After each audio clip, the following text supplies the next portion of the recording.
ചേട്ടൻ ആ തോമസ് ചേട്ടന്റെ വീട് എന്ന് പറഞ്ഞു തരാൻ ആ പറ്റും? തോമസ് ചേട്ടൻ്റെ വീട് ഇവിടുന്ന് നേരെ അങ്ങോട്ട് പോയിട്ട് അവിടെ ചെന്ന് ആരും കൂടി ചോദിച്ചാൽ മതി. അവിടെ ചോദിച്ചാൽ മതി. ആ മതി.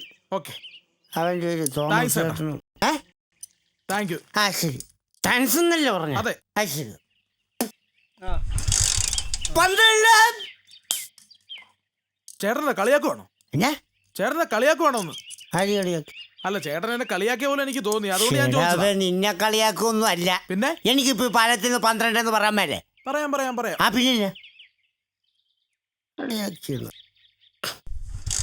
അവനെയൊക്കെ ഞാൻ അങ്ങ് കളിയാക്കി പോലെ അവനങ്ങ് ഫീൽ ചെയ്യുക.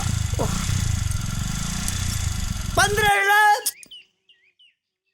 ചേട്ടൻ കളിയാക്കാനാണോ ഉദ്ദേശിച്ചത്? ചേട്ടൻ കളിയാക്കാനാണോ ഉദ്ദേശിച്ചതെന്ന്? എടാ, നിന്നെ കളിയാക്കൊന്നും അല്ല ഞാൻ. പിന്നെ നീ ഒന്ന് 12 എന്ന് പറഞ്ഞു. 12 എനിക്ക് ഫീൽ ചെയ്തില്ല, കളിയാക്കൊന്നും പോലെ. ആണോ? അപ്പൊ നിനക്ക് മാത്രം ഫീൽ ചെയ്യേണ്ട കാര്യമൊന്നുമില്ല. നീ ഒന്ന് പോയാവെന്ന് ചുമ്മാ. എടാ, നമ്മുടെ നാട്ടില് നമ്മുടെ സ്ഥലത്ത് പാലത്തിൽ നിന്ന് 12 എന്ന് മേലെ വെള്ളോടത്തും കിടക്കുന്നവരൊക്കെ എൻ്റെ അടുത്തോട്ട് അടയ്ക്കുള്ളൂ 12 എന്ന് പറയുമ്പോൾ. സ്കൂൾ